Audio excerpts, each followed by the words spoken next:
Greetings, friends. My name is Karen Anderson, and our website is called luminousself.com. This recording is going to be part 2 of a discussion on the Figure 8 Conveyor Belt of Awakening. And so I strongly recommend that you listen to the first part of that conversation on a separate recording that's available on our YouTube channel, because that will provide you with a lot of basic understanding of where I'm going to go now.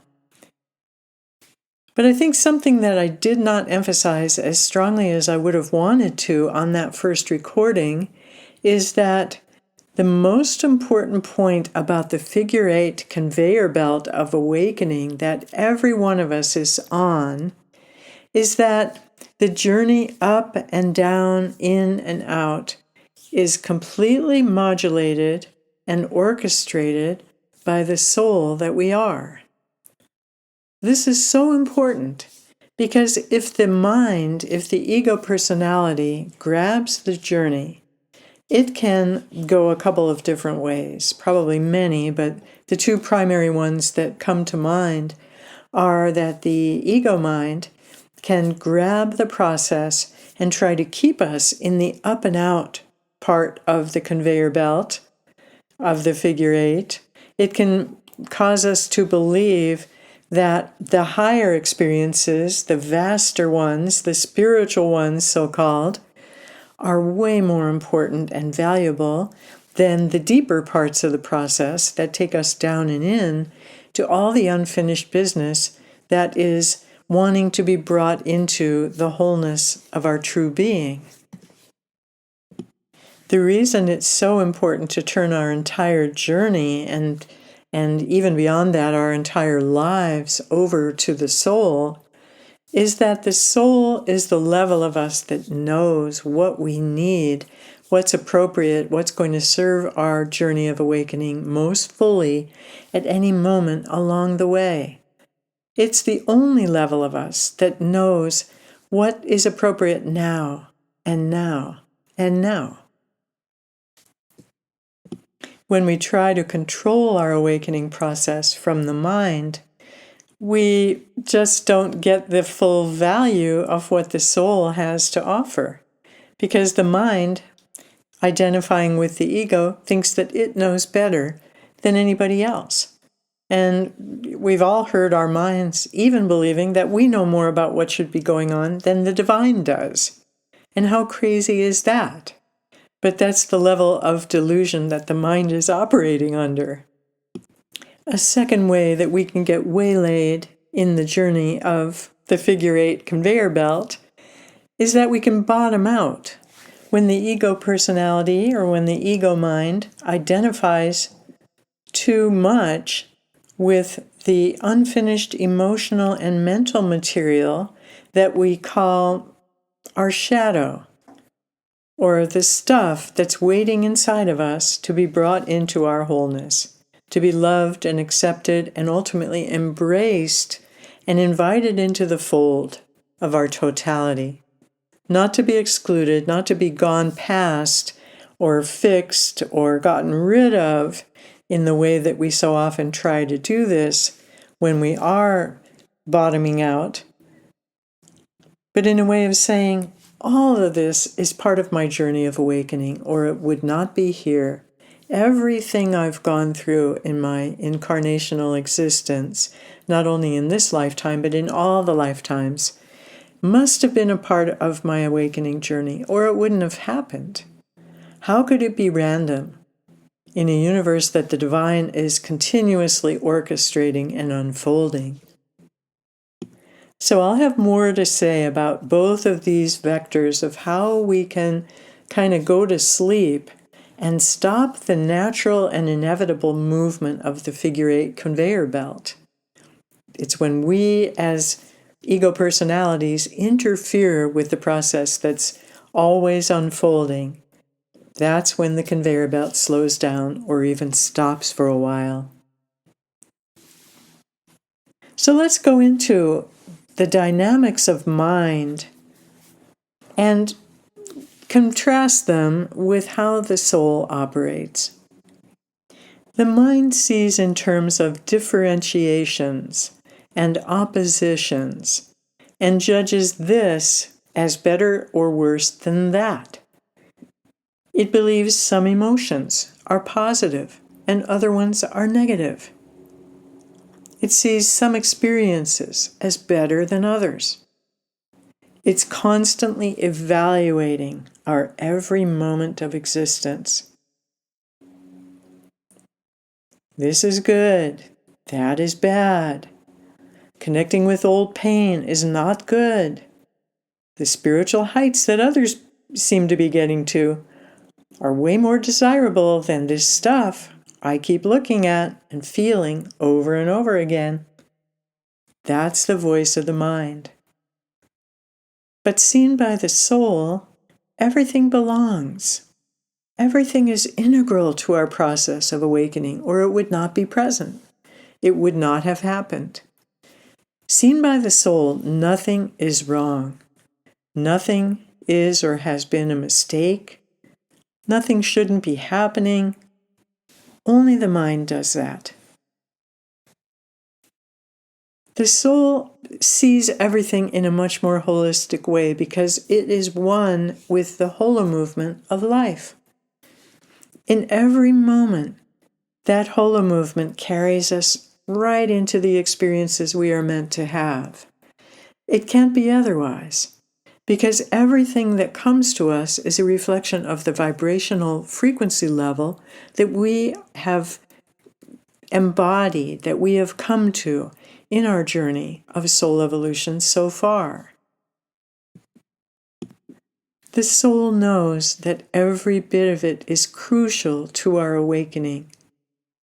Even if our human self can't see how at the moment, when we are blessed with moments of insight, our trust in the soul as our ultimate guide deepens because we realize, yes, the soul does know, it sees, it gets it. And as that happens, we undergo the reorientation process that is crucial or central to the journey of awakening itself.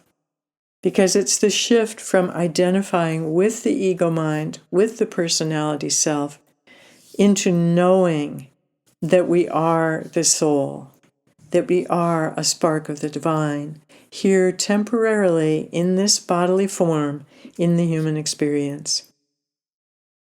And so every time the ego personality sees that the soul knows what it's talking about, we fall into it a little more deeply. We know we can rest in it. More of us willingly goes along for the ride, and less of us resists or holds back or judges what's happening. So what an incredible gift that we each have this internal GPS, this soul guidance system. And even though its intelligence is totally unfathomable to the ego mind, because it's a fractal hologram of God, we can trust it.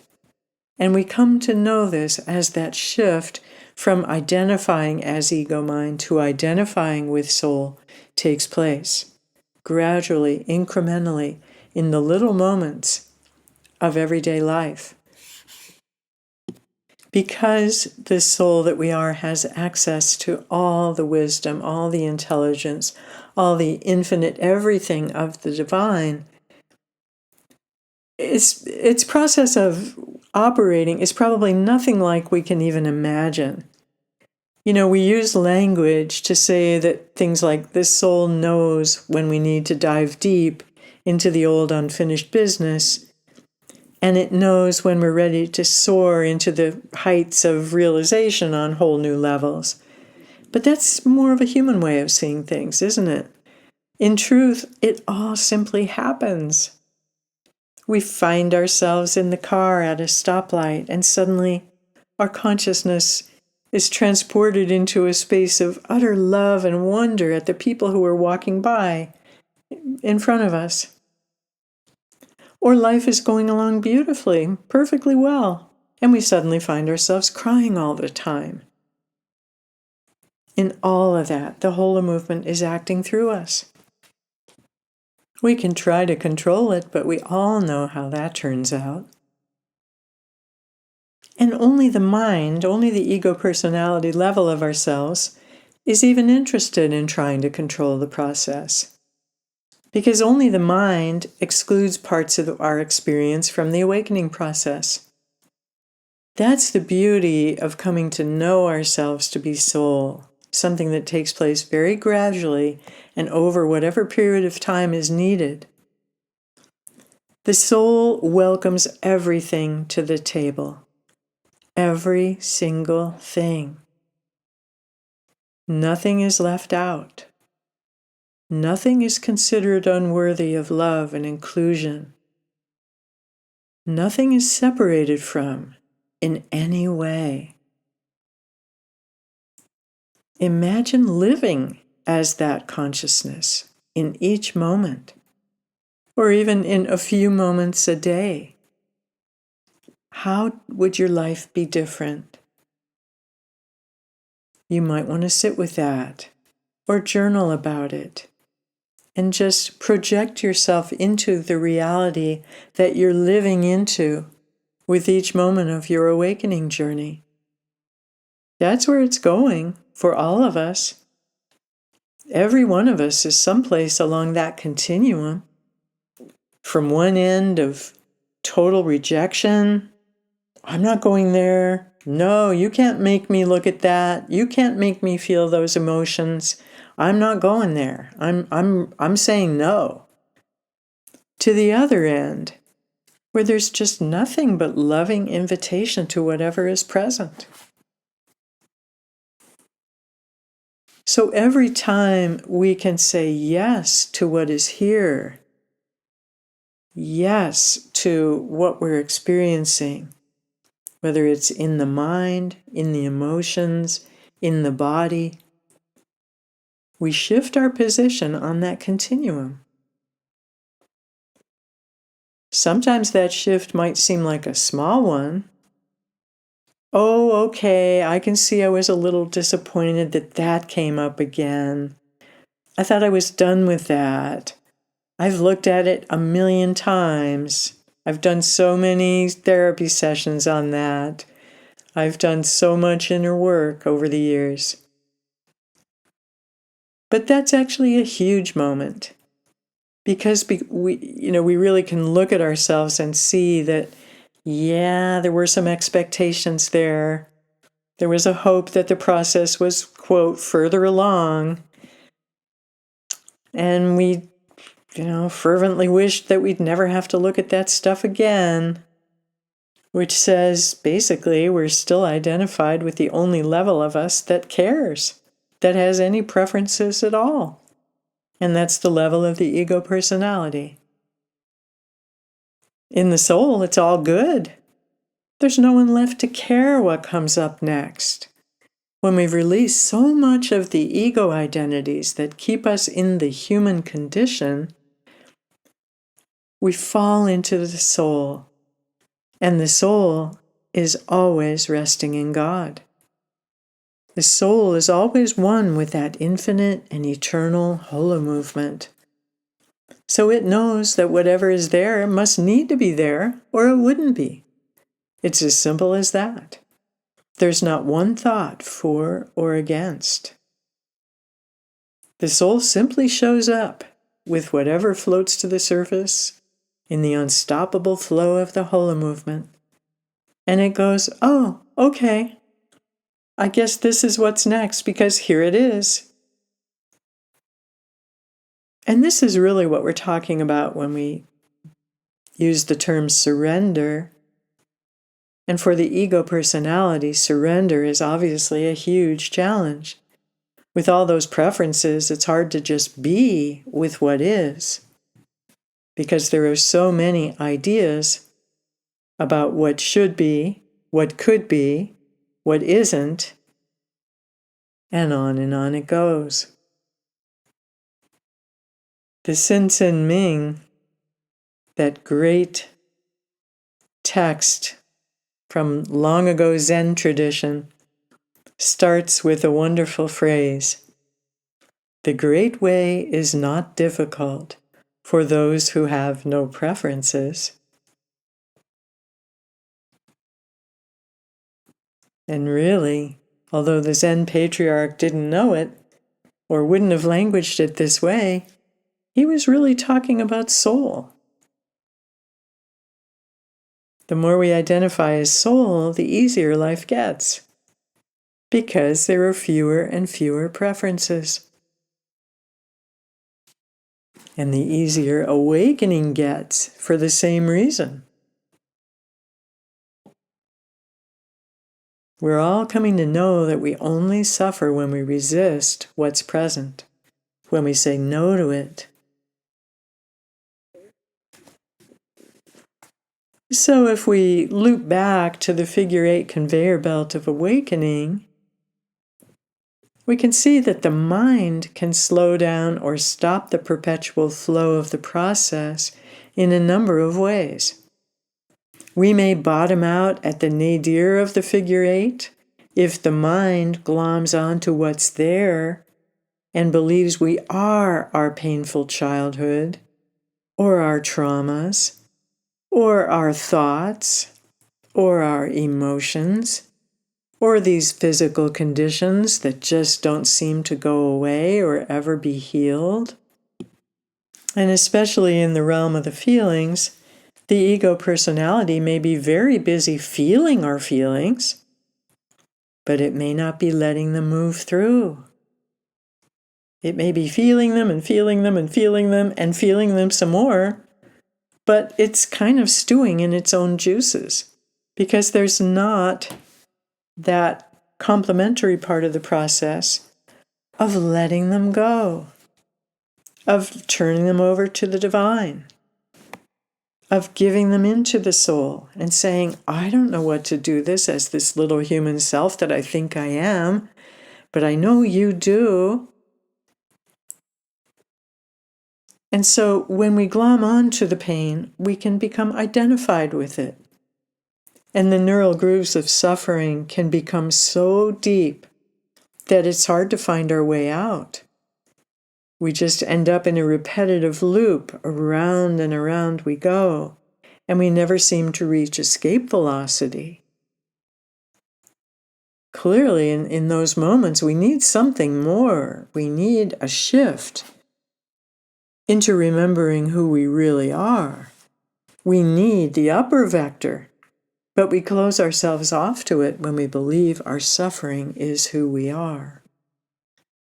If that becomes a core identity, then anything that threatens that is not going to be allowed into our life experience, because we believe that without our suffering, we might not exist. This was me during the early years of my journey into awakening, so I know something about the pain that goes with that way of being. And I really didn't know anything at all about an opposite way that the ego mind can slow down or even stop the flow of the figure 8 when it identifies with the upper vector or the spiritual ego, which can believe that up and out is way better than down and in. And so if we identify with the spiritual ego,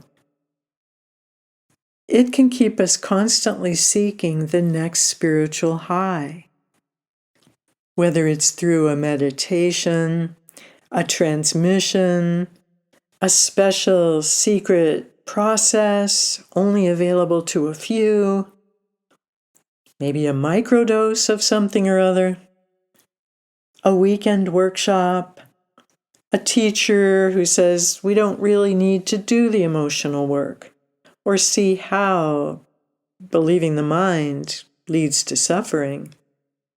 All we need to do is rise above it all. And if one method like this doesn't work, then we find ourselves seeking another one and another one. There can be a lot of spiritual glamour wrapped around all this. We may be told we're special, and we don't need to do the inner work that others are involved with, that's lower than we need to go. Or the teacher may tell us that they can somehow do the work for us. They can get us to higher and higher states. They can remove entities that are leading to our emotional suffering, or whatever it might be. And all of this can keep us very identified with the upper vector and dissociating ourselves from the lower vector. And since we don't think we need to have anything to do with the lower vector, the conveyor belt of awakening can stall out, and we can just keep reaching and reaching and reaching, but somehow all of it begins to feel kind of hollow and empty, because we're not in touch with the organizing center of our being, with the core self that we are, that contains every part of what we've been through and every aspect of our being. Our work seems to be for those who know that they're here on earth to walk in their awakening, to embody everything they've realized, and to be a presence of light, of love, and life, of all the qualities of the divine, while they're here in this incarnation. And along with that, our knowing is that authentic spiritual awakening requires our participation. We can't phone it in. Nobody else can do it for us. Every step of the way, to the degree that we show up, the realizations that we're blessed with deeply land in us and become part of our embodied experience. We live our way into them in a way that makes them ours, not in the sense of increasing our identification with an illusory self, but in the sense that everything we've lived into becomes part of our very beingness. It can't be otherwise. Everything that we've lived our way into, everything we've directly experienced, becomes a part of us. It simply is a part of our very nature, of the substance of our beingness. This is what we take with us when it's time to graduate from this incarnation and go on to our next adventure. So if we seem to be stuck in a particular place along the conveyor belt, we can guess that the ego mind is somehow involved. Either we're overly identified with the upper vector and the spiritual ego, or we're caught in believing the mind's judgments about ourselves, and we're in an emotional nosedive from making all those lies true. Sometimes just hearing a voice of truth can resonate that place of truth inside of our own core and can shock us out of this stuck place. And maybe this recording will be able to do that for some of the people listening. Other ways of shifting things can be turning everything over, as we so often recommend, to the larger beingness of the soul, that true self that we actually are. And beyond that, we can take everything right to the ultimate source of all that is, the divine. Either way, or some of both, works.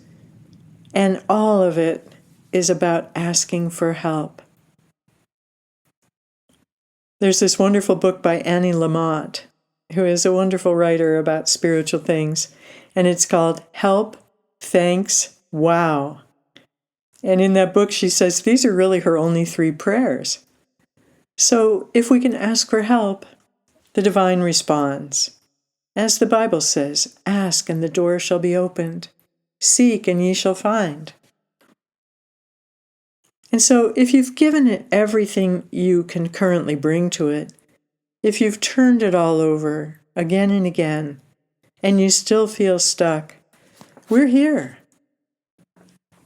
Everything that we've been through and all the work that has occurred over all these years we've worked with people have brought us into a place where we pretty much know that everything can be resurrected. and that no figure eight needs to be stalled forever. The conveyor belt of the whole movement of life wants more than anything to be allowed to flow us on into whatever is next for us. Its movement is an expression of the infinite love that all of life has for each one of us as inextricable parts of the one great being. And so whenever we're able to allow the conveyor belt to carry us up and down, in and out, here and there, trusting that it is all for our highest good, then we're carried more deeply into that space of resting in the soul that we are.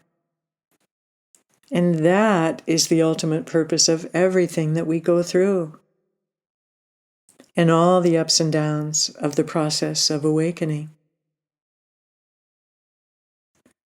So I wish you more and more moments of basking in the peace, the calm, the light, the love of the soul that you are. Namaste, dear friends.